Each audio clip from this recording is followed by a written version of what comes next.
When I see you dancing, I'm like, hola, hola, hola, hola. With your move fancy, make me wanna hola, hola, hola, hola.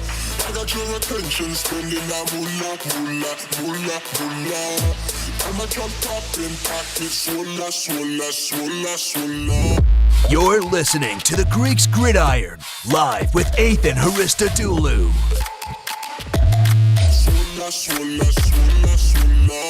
All right, everybody, showtime. It is one of the biggest days of the off season. We are currently in the tampering period 2 days before the free agency officially kicks off, but a lot of deals today are going to be made and just agreed upon in principle. Lots of stuff to talk about. I also got news from this past weekend to go over with you guys, some pretty hotly debated topics about a couple of things. But we are in for one hell of a show today, and that's really all I've got to say about that. So much going on. Big names have already been signed. I literally have Twitter just sitting up here on my other monitor just so I'm not missing the signings as they come in. And I actually have, you know what? And I got big one right now. We'll just throw it right out here. This is per Adam Schefter. Tight end Jonnu Smith has reached an agreement with the Patriots on a 4-year, $50 million deal to the New England Patriots. Includes $31.25 million fully guaranteed dollars going to Jonnu Smith, tight end of the New England Patriots. That is massive. Tight end, obviously a big need for them ever since Rob Gronkowski retired a few years back and then ultimately got traded and left and went to Tampa Bay to go win a Super Bowl with Tommy Boy Brady over there. So big stuff going on throughout the entire day. I don't know how long I'm going to run this show for. It kind of just depends on how this whole free agency frenzy is going. I'm shooting for about 30 minutes to 45 as always, but if we end up running longer because more and more news just keeps coming out, I will react to them, give my thoughts on them. As far as the Jonnu Smith signing goes, this is fantastic for the Patriots. He's young, he's athletic, he is a big, I think within a system like the way the New England Patriots run, he's a perfect fit for the team. So this is really good for New England. I know a lot of fans we're kind of concerned with, the old adage of how, New England doesn't really spend any money when it comes to free agency. They've accumulated so much money in cap space. They had I think it was 69 million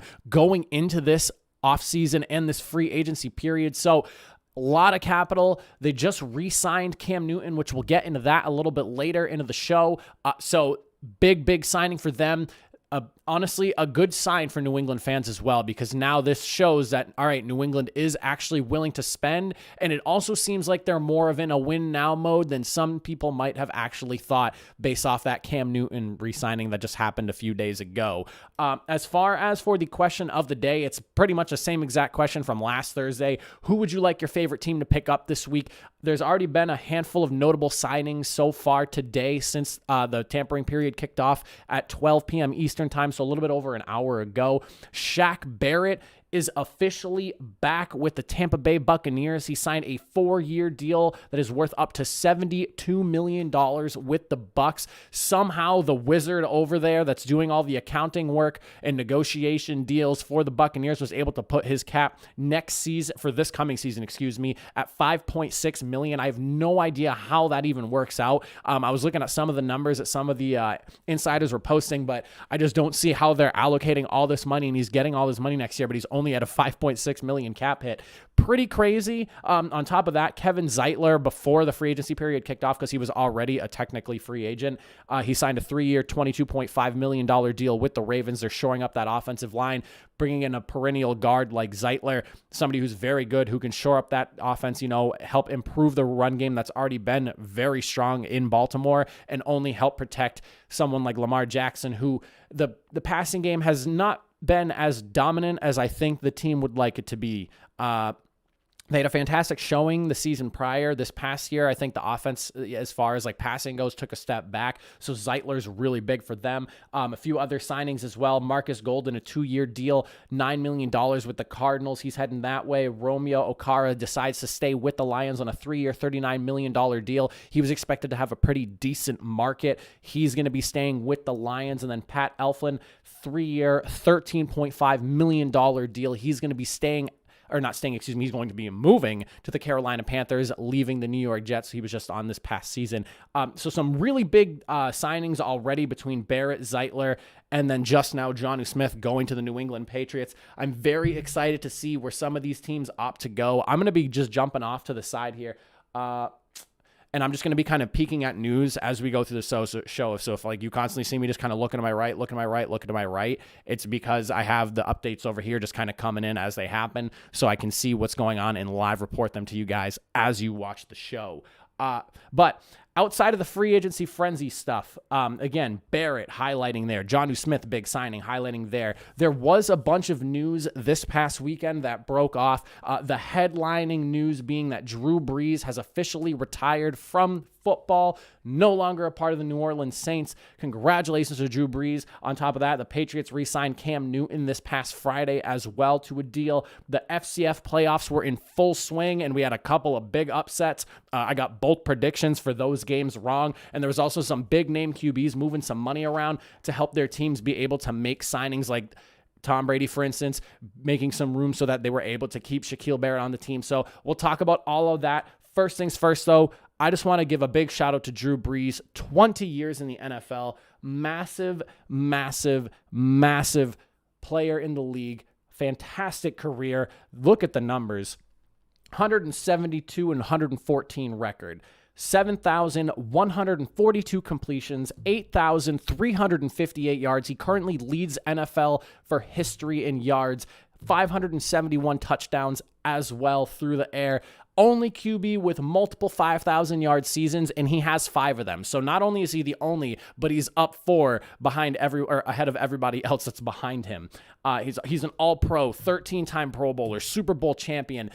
And when you look at the scope of when Drew Brees came in to New Orleans a little bit after Hurricane Katrina back in 2006, going into that first year after he left the San Diego, at the time, Chargers, Drew Brees has meant so much to the New Orleans Saints. He brought that championship just a few years later as they were still going through that Katrina recovery. And, it was very big for that city. So, Drew Brees is somewhat of an icon and a legend in New Orleans lore. So shout out to him. He's actually not going to be done, though, with football. He did come out and say specifically, and I quote, "I am only retiring from football. I am not retiring from New Orleans." He actually plans on doing football analyst positions in a few different places. He's going to be an analyst for Football Night in America with NBC. And on top of that, he's also going to be a sideline game analyst for Notre Dame football. He'll be working the Olympics and Super Bowl 56 as well. So Drew Brees, he's not done. He's still going to be around. You're just not going to see him throwing dimes all over the football field.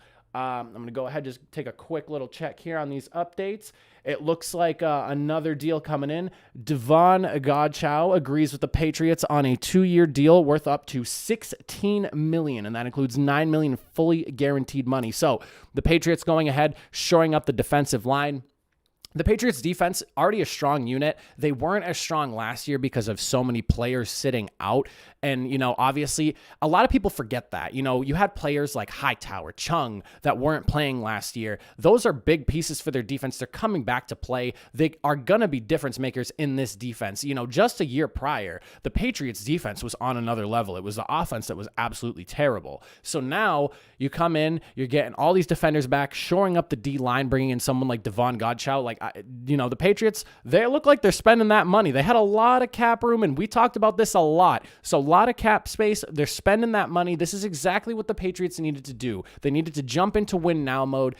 They have Cam Newton, and we're gonna jump into that in literally like 2 more seconds. And now they're pulling in offensive weapons, shoring up the defensive front. It really looks like the Patriots now are setting up and gearing up for a legitimate playoff run in the AFC East. Obviously, a tall order with the emerging Dolphins last year, the Bills being the second best team in the AFC last year. So tall order, but definitely something that they can do and is manageable should they bring in the right pieces and build around Cam Newton if he's really going to be their starting quarterback. And just one last thing on the Drew Brees situation, outside of what he's going to be doing and everything. As far as the Saints go, what their plans are as a team, they are going to be looking at trying to bring back Jameis Winston. They re-signed Taysom Hill for some crazy 4-year, $140 million deal that's like completely voidable. So Everyone was very confused when the whole thing went off. I'm still confused about exactly what was going on with all that. But I guess the whole idea is that they're going to be able to, just void out the contract. So none of the money's there. I don't really understand what the point of all the money was. It doesn't really make sense to me. But that's kind of what they're looking to do there. So they want to bring back Jameis. They want Taysom Hill there as like their offensive weapon or whatever they call him that they use him for. But it seems like Jameis is kind of the person they're locked in as for their starting quarterback position. Beyond that, Cam Newton re-signs with the New England Patriots on it's a $13.6 million deal, so almost $14 million. Only $3.5 million is guaranteed on the deal. So a lot of people kind of unhappy in New England with that. I live in Massachusetts, so I hear it from all the Patriots fans all the time about what's going on, especially more so now that I'm doing this talk show for the football and everything. They always are saying their opinions to me and whatnot, and I love to hear it. But people need to understand this. Up close to $14 million deal. $3.5 million of it is guaranteed. The rest of it is all incentive based if he's on the roster starting based. So realistically, yeah, the deal is worth a lot, but if they pick up somebody else in this free agency time period, if they trade for somebody else, if they draft somebody else and they end up starting him over Cam Newton, that deal is going to be worth next to nothing if he doesn't end up being their starter for next season. So it's incentive laden. I believe, 8.5 million of it is incentives. There's a 1.5 million in per game roster bonus that he has. So there's a lot of ways for Cam Newton to make money if he plays really well. He was 7-8 as a starter last year. He only had 2,657 yards, 20 touchdowns, 17 are rushing, 8 were passing, and he had 10 picks. So obviously, and everyone knows this, his season wasn't great. The Patriots were under a microscope last season, not having Tom Brady there and seeing how they were going to handle the whole situation. Cam Newton did not play his best football, was not a great season for him. Everyone's kind of looking at that. Everyone just needs to remember the deal is cheap, and it's more of like a high-end kind of backup contract worst-case scenario. So realistically, if Cam Newton doesn't start the whole year, he makes half that, if less. Don't sweat it too much. Don't look at this, if you're a Patriots fan, as, okay, Cam Newton is our starting quarterback. No. Look at this as more of like we have an option there, but there is still a strong possibility we spend the money elsewhere. So don't just sit there and worry about it. It's not like, if you're somebody who wasn't a fan of Cam Newton, there is still time. There's still options open and available in the free agent market. Just kind of look at it in a light as, okay, we kind of have ourselves a quarterback to at least start should anything kind of go crazy. Outside of that, beyond the Cam Newton news, this is not the right piece of paper that I have here. Few quarterback contract restructures were going down this past weekend. Big name quarterbacks. We are looking at specifically Tom Brady and Patrick Mahomes, two of the biggest names in the NFL. They opted to restructure their contracts to allow their teams to make a little bit more money. And this is good because a lot of quarterbacks are paid a lot of money in the league. And in some cases, you can even argue it hurts the team with how much money they're dishing out to these quarterbacks. Tom Brady first signed what is essentially a 1-year extension. It was like an extension of like 3 or 4 years or whatever it was. It's technically another 2 years, $50 million extension where like all the years except for like 2020 is voidable. He's due $41 million this year and then roughly $9 million the following. But it allowed to essentially free up just over $19 million for the Buccaneers. This is what led to them being able to re-sign Shaquille Barrett just a few hours, maybe 45 minutes ago, an hour ago. So the way you look at this is Tom Brady doing his thing, taking a cheap deal, pushing money around just so he can have a successful team around him. When everyone else in the NFL sits there and wonders, why the hell does Tom Brady keep winning championships? Or I was going through comment sections, last night through, I think it was specifically about Tom Brady re-signing deals. And people are like, and one guy specifically, I'm so sick of Tom Brady. He needs to just be forced into retirement by the NFL. It's getting old seeing it. Listen, it's not very hard to figure out. Tom Brady has never been in the top 5 for quarterbacks paid in the league. And at sometimes he was like middle of the pack at best. If you want to win, football's a team sport. Brady clearly understands that. He takes less money which is like more deserved to him than anybody else than he should be. And he's able to allow his teams to build a successful unit around him. That's why he was so successful in New England. They didn't just get 6 championships because of Tom Brady. Obviously, he was a big piece of it, but he had fantastic teams around him because he wasn't taking the most money like some of these quarterbacks do, like Patrick Mahomes in the $500 million deal he's already restructuring 1 year in. Granted, is it because of the whole situation we're in right now? Sure, but obviously people know that within the first few years, that contract is going to have to just keep getting restructured year in and year out. He's just locked in for 10 years, but like that money is going to have to be moved around constantly for the Chiefs to be able to do anything with Patrick Mahomes on that team. Same for Russell Wilson. He is due a lot of money, is complaining about protection and everything. All right, man, cut your salary by $10 million a year and see what the Seahawks can do and build around you. I have a hard time feeling for some of these quarterbacks that are just eating up all this capital on the cap room and then are going to sit there and complain about not having a team around them. Russell Wilson's a great quarterback. He can extend plays. I would love to see him go to another team if he really feels that, him being in Seattle isn't the move anymore. But at the same time, you have to look at it as Russell Wilson's, I think his cap number this year is $35 million. Like, hello, that is a massive number, especially in a year where the cap just dropped backwards. Patrick Mahomes, on the other hand, also, again, restructured his deal. He turned $21.7 million of his roster bonus and was signing bonus. So this cleared about $17 million. A good example of a younger, talented quarterback on a massive contract who's restructuring. I'm curious to see how this whole 10-year deal really works out in Kansas City because that's a lot of money that they offered to him and they gave him. And we're already 1 year in. And again, situation, I understand. We're already 1 year into the deal and they have to restructure money and push it in different places.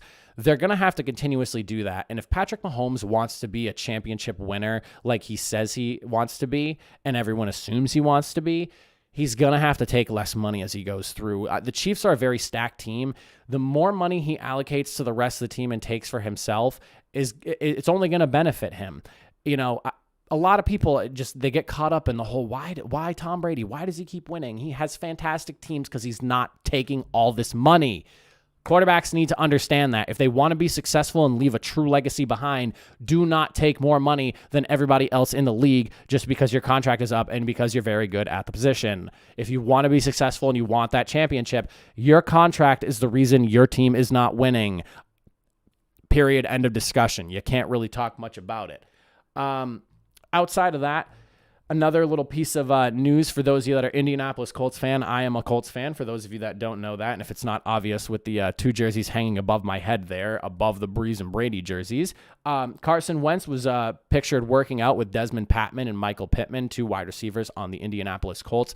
As a Colts fan, I am very excited to see him moving past the situation that he had in Philadelphia. His his trade doesn't go through until the 17th at 4 p.m. when the new league year turns over and free agency officially begins, and teams can actually sign the deals that they're agreeing to right now. So it's exciting for me seeing someone like him getting with, the wide receivers, building rapport, getting it all together for his team and just kind of, putting everything behind him and just moving forward, I guess. I mean, there's a lot of question marks with Carson Wentz, especially for me as a Colts fan. I'm really kind of sitting here like, was this the move? Is this really going to work out? Is Carson Wentz the actual quarterback that we should have been pulling for? I was really on the Matthew Stafford train. It's not that I was opposed to Carson Wentz. It's just I wanted Matthew Stafford. Now that we have Carson Wentz, hello, Gravy, welcome. I'm going to go ahead and pull you off the desk for it real quick. But yeah, no, I'm curious to see how it works out. I'm glad to see him move forward already. He's already getting together with the players. I really hope that this works out well for him. There was actually a picture posted on Michael Pittman's IG. He threw it up there with him, Desmond Patman, and Carson Wentz all together, smiling after, I'm assuming, what is a workout. They're all in workout clothes. So it's great to see him already getting together with the team, trying to build that unit and kind of get them all in the same on the same page this early on where, OTAs are way out, off-season stuff doesn't start, like programs and everything doesn't start till way out into the summer. This is the kind of leadership and the kind of stuff you want to see from someone who's just getting brought in, especially coming out of the situation he had where people were questioning his leadership and blah, blah, blah. The fact that he's, going out of his way and doing this so early, very good sign to me. I'm very excited to see what Carson Wentz does in Frank Reich's system. Really hope it works out well, obviously, as a Colts fan, but also for Carson Wentz. He was so talented at North Dakota State, and, to see him just kind of flail out the way everything kind of worked out in Philadelphia. And if he has like a crash landing here over in Indianapolis, I would really be disappointed to see how that all goes. I liked Carson Wentz coming out of the draft. I was excited for him because he came from such a smaller school. Really hope things work out for him as a fan and for Carson Wentz as a fan of him as well. And that's pretty much all the NFL news that was super, super important going on. I'm going to go ahead and just take another quick look here and see if we got any other big things rolling through. It seems like everyone's still just talking about Jonnu Smith. So far, Patriots are the only ones really making moves at this point. Washington picked up kicker Dustin Hopkins to a 1-year veteran qualifying contract worth about $2.4 million. He had about just $1.8 million guaranteed on that. So nothing going on just yet. A little bit slower than I think people were expecting to be right out of the gates. Me personally kind of expected this just because the money situation is a little bit tighter. But still looking forward to see where a lot of these big names go and move throughout the entire league. A lot of people that are still on the board that we have to look at as far as free agents go. Bud Dupree is out there. Juju Smith-Schuster, Kenny Golladay. There is some massive names. The quarterback position has Ryan Fitzpatrick, who not a massive name, but somebody who helped lead the Dolphins to a near playoff berth just last year, looked really good. He's been, thrown around on a handful of different teams. There's obviously the trade rumors still going on. Nobody still knows what's going on with Watson. David Culley continuing to come out and reiterate that they're not trying to trade Deshaun Watson. The Seahawks have had conversations about Russell Wilson leaving Seattle, but nothing has really kind of come from that. They've just listened to the offers. They haven't really gone into any deep conversations from what the reports have been saying. It's looking more and more likely that Russell Wilson might end up staying in Seattle. I think that if the Seahawks want to make a move, it needs to be within these next few days, because once the free agent quarterbacks kind of get picked up, that's going to really narrow the group of teams that would be able to bring in Russell Wilson. And I personally think that Russell Wilson, his best fit is in Seattle. People are saying Chicago is a really big name that keeps popping up. They kept Allen Robinson, which is really good. If they continue to build, Tariq Cohen's out there at running back, if they're able to maybe pull in another, lower second tier wide receiver and keep that core defense together, Chicago could really be a contender. At that point, legitimately challenging the Packers for NFC North best. So, interesting to see how that's all going to work out. All eyes are on that. I've been watching, I keep my eyes on everything all day, every day, just to see if one of those big quarterbacks ends up getting moved. The Texans are just frustratingly set on not letting Watson go. Watson's still very firm on him not wanting to play for the Texans ever again. And a lot of his close friends are saying that he intends to sit out if this is what happens, and he's not putting on a Texans uniform again. I really just think that, as hard as it is to find a franchise quarterback, the Texans need to just move on. This is going to be such an ugly situation where, you're not going to lose any money for, if Deshaun Watson sits out next year, because they're going to recoup like $20 million from him from his contract if he doesn't show for games and practices. But at the same time, how does that make your team look? Nobody wants to go there with a situation like that going on. They're going to have a terrible time getting free agents. They're going to have a terrible time re-signing people as they roll through next offseason. If Deshaun Watson sits out for the year, they gotta just trade him. Houston, just move on. Take your 3-4 first-round picks, whatever Deshaun Watson's going to be worth, and just start building towards the future. You can already kind of see it happening. The league is moving towards less emphasis on drafting quarterbacks and more on picking up proven ones already. A lot of quarterbacks moved this year and last year. Tom Brady, Phillip Rivers, Matthew Stafford, Carson Wentz. Those are 4 big-name quarterbacks that moved between this year and last year. So it seems like the market on big-name quarterbacks is starting to shift a little bit, and as opposed to just being locked into where they are, teams are getting more and more willing to kind of wheel and deal and roll the dice a little bit and see what they got going on for them. So move on, Houston. Just trade him. I want to see Deshaun Watson playing for a contender. That's how I see it. I want to see him. He's a top 5 quarterback, maybe even top 6 or 7 if you just argue based off of how you feel a quarterback should play in numbers and everything, and how you look at how the Texans did last year. But beyond that, NFL news. The FCF playoffs was, in fact, this past weekend, and I'll tell you right now, I got all my predictions terribly wrong. Terribly wrong. So I picked the Beasts going over the Glacier Boys and the Zappers going over the Wild Aces. I bought into the whole Josh Gordon going to the Zappers thing, and, I was on the Beast hype train as them being so good, and the Glacier Boys, they were the number 4 team that they chose to go against. I just felt that the Beasts had this one in the bag. Well, boy, was I wrong.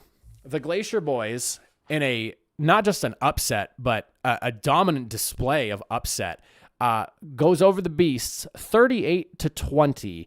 DeAndre Francois, quarterback, 5 touchdowns, 4 passing, 1 rushing for the Glacier Boys. The Beasts were heavy favorites going into this game, and the Glacier Boys just kind of came out swinging on offense, and they just never stopped, and the Beasts could not keep pace with the offense that the Glacier Boys are putting together. And the Glacier Boys' defense on top of that, fantastic. They notched 3 sacks. They had 2 interceptions. The Glacier Boys defense was just all over the place, looking great from top to bottom, beginning to end of that game. The Wild Aces were able to crush out the Zappers. I thought that this would probably be either a closer game or maybe something more towards the Zappers really starting to dominate. Johnny Manziel was coming back for the Zappers. They just picked up Josh Gordon. So I kind of had high expectations for how the team was going to do. And the Wild Aces just kind of came out, said, shut up and get out of here. We're going to the championship game. Completely dominated. The defense for the Wild Aces only allowed 112 total yards of offense altogether, which is a low for the entire history of the fan-controlled football league's 5 weeks of playtime so far. The Wild Aces running game, completely dominant. Ladarius Galloway had 5 runs for 53 yards. That's a 10.3 yard average per carry. He had a touchdown as well. And then Darrell Vergis had a long run, a 48-yard touchdown. It's almost the entire field. Massive play for him. Both teams I chose lost. I was, it's funny because I had the Chiefs winning that Super Bowl, and then on top of this, I'm 0-3 in my predictions here on this show because when we started, we were recapping the AFC NFC Championship weekend, so I have only predicted the Super Bowl, and now these 2 games were the other 2 that I kind of went out of my way to predict, and I am 0-3 on predictions right now. I'm not very good at this, apparently. It's funny because when I think back to, when I was younger, I used to do like all these, I used to, do predictions and stuff like that with friends, roundtable discussions and all that. We'd go over everything. And I remember one year I went, I believe it was 12-1 or 11-1 in the playoffs. And the only thing I got wrong was the Super Bowl. And so I predicted the whole entire NFL playoffs. It was the year that the Packers and the Steelers played. So I used to be pretty good at this when I used to predict and do stuff like that. But my first 3 predictions, 0-3, not very good. As far as the championship game goes, the FCF is calling it the People's Championship game. So the Wild Aces will be going up against the Glacier Boys. Both teams are going into that game filled with confidence, upsetting the teams they were going against. I feel that the Beasts and those Zappers were definitely the heavier favorites of those 2 games. Both teams getting dominated on both sides of the football. So now with that, this Saturday is when we're looking at the People's Championship game. I'm very interested in the copyright and how that's being allowed. I don't know how that works just because, WWE, The Rock, the People's Champ, that's a very weird thing. I was very surprised when I saw them doing that, but I love the name. I'm all for it. I'm excited to see how it goes down. It's going to be this Saturday, so look forward to that big game, the first championship of Season 1 of the Fan-Controlled Football League. Definitely looking forward to see how that game shakes out. But beyond that, that's it for all the news that I have, all the important stuff that's been going on this past weekend. I'm going to go ahead and refresh the feed over here and just see what else we got going on in the NFL, if there's any other big signings. Let's see here. It looks like Detroit, Cleveland, and Philadelphia are in the running for Rams free agent safety John Johnson. Jacksonville's also in there as well. Who else do we got here? Offensive tackle Cam Irving and the Carolina Panthers are apparently working on a deal for 2 years and $10 million with $8 million of it guaranteed. So that's all that we have as far as free agency stuff goes for the current moment. What is this? The lone exception.